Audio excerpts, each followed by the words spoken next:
5D to me is a great title. 5D means it's everything. 2D is traditional filmmaking. 3D is 3D movie making.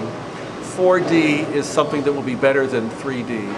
And no one knows what 5D is yet. So when you go to 5D, to me it says like, there's a whole bunch of stuff we don't know yet, and we're going to try to figure out what it is. I'm interested in the design of motion pictures, but only when it's linked to the story. I want to see visual structure and story structure linked together.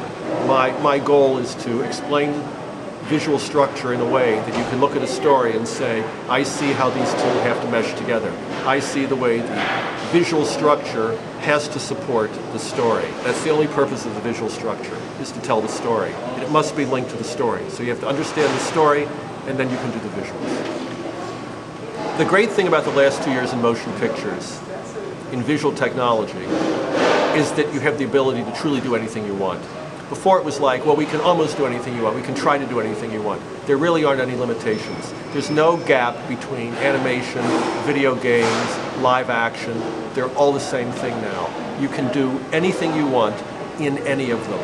You just have to have a great story, great characters, something compelling to talk about, and then there's no barriers. I think in the next 2 years, what we're going to see is those things that you imagine will become easier to do. It won't be about this technological thing that has to happen. It won't be this giant pipeline anymore. It'll get simpler and easier and more accessible, and therefore you'll be able to spend more time on the design aspects and the aesthetics and not worry so much about the mechanics and the technical side of it, because it'll be off the shelf. Collaboration is the most important thing, because making a movie is so difficult. Making a video game is so difficult. Anything visual that you do can be so complicated now that you need a lot of people to do it.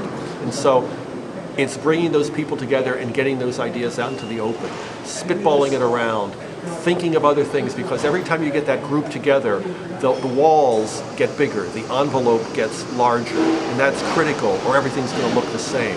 We want to experiment.